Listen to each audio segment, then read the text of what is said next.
자, 오늘은 여러분들이 결혼하면 정말 큰일 나고 잣대는 여자분들의 유형에 대해서 어떤 유형이 있는가 제가 하나하나 현실적으로 알려드리고자 합니다. 먼저 여러분들은 그 여자 집안의 아버지가 받는 대우를 잘 보시면 돼요. 왜냐하면은 그 집안의 아버지가 받는 대우가 여러분이 미래에 받는 대우와 매우 비슷하거든요. 예를 들어서 여러분이 만나는 여자분 혹은 집안에서 아버지의 생일을 정말 극진하게 챙긴다거나 아니면 정말 평상시에 아버지를 존중하면서 아버지를 살뜰하게 챙긴다거나 아버지를 매우 존경한다거나 이러한 태도가 보인다면은 그 집안은 가장의 중요성을 제대로 인지하고 있는 제대로 된 집안이겠죠. 근데 아버지의 생일도 패스하고 아버지를 없는 사람 취급을 한다면은 여러분이 향후 결혼을 하더라도 그 집안에서 좋은 남편 취급을 당할 수가 없거든요. 그리고 결혼은 사실 집안 대 집안의 만남이라는 소리가 있죠. 그 여자분이 그러한 집안에서 자라왔다면은 여러분이 결혼하고 나서 그런 집안에서 좋은 대우를 기대할 수가 없는 거예요.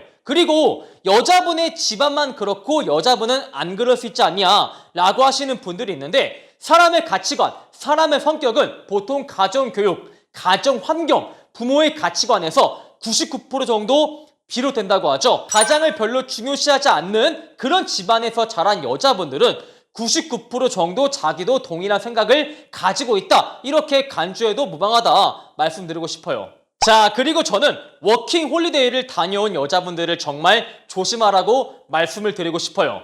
여러분들의 인식에 워킹 홀리데이가 정말 외국어를 공부하기 위해서 자기가 제 돈 벌어다가 외국어를 공부하기 위해서 해외에 나갔다 라고 좋게 보시는 분들이 있겠지만 실제로 결혼정보회사에서 요새 트렌드가 워킹 홀리데이를 다녀오신 분들을 한 등급을 후려칩니다. 내려서 후려쳐요. 왜 그러냐면은 일반적으로 워킹 홀리데이가 외국어를 공부하면서 자기의 돈을 벌어서 경험을 쌓고자 한다는 사람보다 해외에서 약간 문란한 성생활을 보내면서 약간 외국인과 조금 그렇고 그런 안 좋은 경험들을 하시는 분들이 많다 하는 것을 결정사에서 알기 때문에 여자분들의 등급을 한 단계 낮게 후려치는 겁니다. 그래서 실제로 요새 결혼정보회사에서는 워킹 홀리데이를 다녀온 여자분들을 그렇게 달가워하지 않아요. 그 사람들이 바보도 아니고 결혼만 전문적으로 주선하고 결혼만 전문적으로 시키는 업체에서 등급을 내려치는 데는 이유가 분명히 있는 겁니다. 그래서 여러분 또한 워킹 홀리데이를 다녀온 여자를 무조건 거르라고 제가 말씀을 드리지 않겠지만 그녀들의 성생활이 조금 문란할 가능성이 있겠다라고 합리적인 의심을 할 필요가 있다는 거죠. 그리고 방금 전에 제가 언급한 것과 비슷한 예시인데 인스타, 카톡 사진에 오마카세, 골프, 해외여행, 호캉스, 명품 이딴 것으로 도배하신 여자분들을 무조건 거르셔야만 합니다. 이것은 묻지도 따지지도 말고 그냥 거르시면 돼요.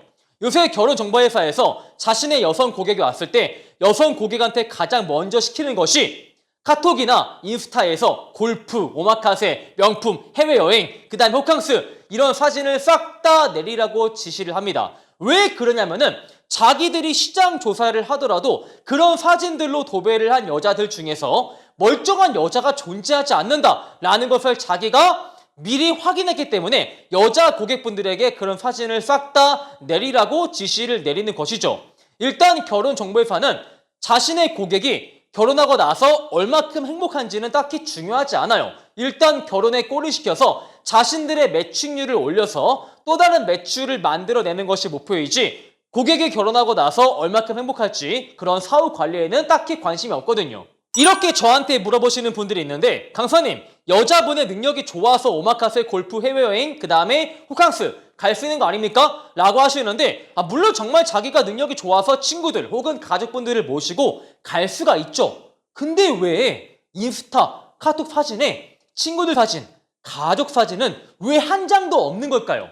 그렇게 좋은 호텔, 그렇게 좋은 해외여행을 가서 왜 친구들과 가족은 코빼기도 보이지 않는 것일까요? 당연히 그것을 남성과 했기 때문에 그리고 자기 돈이 아니고 남자의 돈으로 했기 때문에 친구들과 가족 사진은 전혀 보이지 않는 겁니다. 강사님, 여자가 예쁘니까 남자가 내줄 수 있는 거 아니에요? 라고 하실 텐데요. 여러분, 결혼하고 나서 그녀들의 허세를 감당할 능력이 되세요?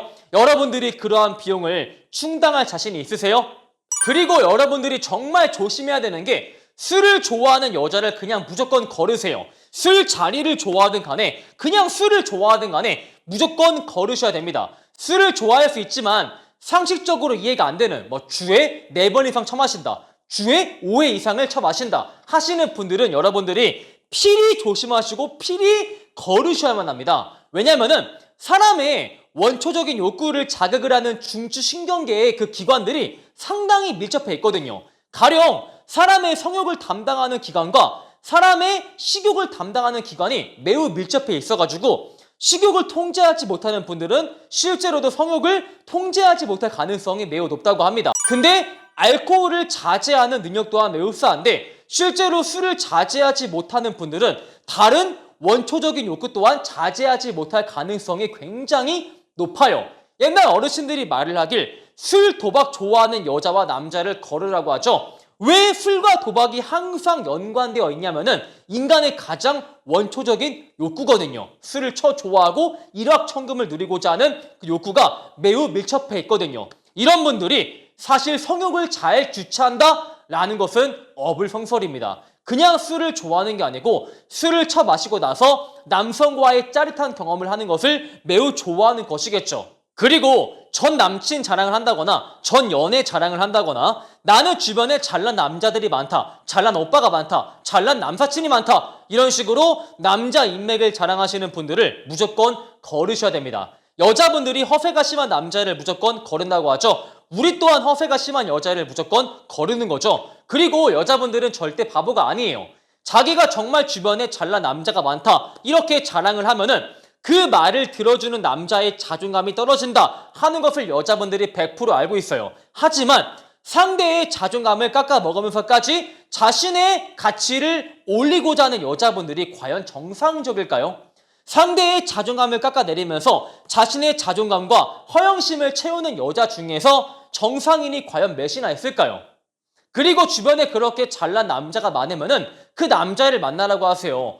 못한다고 나랑 애프터를 한다고 합니까? 마지막으로 고맙다, 미안하다 라는 말을 하지 못하는 여성분과 결혼을 피하시길 권장을 드릴게요. 실제로 이혼 사례를 보면은 여자가 바람 폈다, 여자가 도박을 했다 이렇게 극단적인 이유로 이혼하시는 분도 있겠지만 대부분 이혼하시는 이유가 사소한 감정 싸움이 크게 번져서 이혼까지 가시는 분들이 꽤나 많이 계세요. 사소한 감정 싸움이 왜 발생하냐면은 의사소통의 방식과 문제를 해결하는 방식의 차이에서 기인해서 큰 감정 싸움으로 번진다 이 말이죠. 그래서 여러분들이 기본적으로 상대가 받았을 때 고마움을 표현할 줄 알고 고마운 것을 느끼고 잘못했을 때 미안한 것을 표현할 줄 알고 이것만 보더라도 결혼하고 나서 큰 감정 싸움으로 번지는 것을 어느 정도 예방할 수 있다라는 차원에서 고맙다, 미안하다라는 말을 못하시는 여자분들을 미리 거르라고 조언을 드리겠습니다. 자, 이렇게 해서 오늘은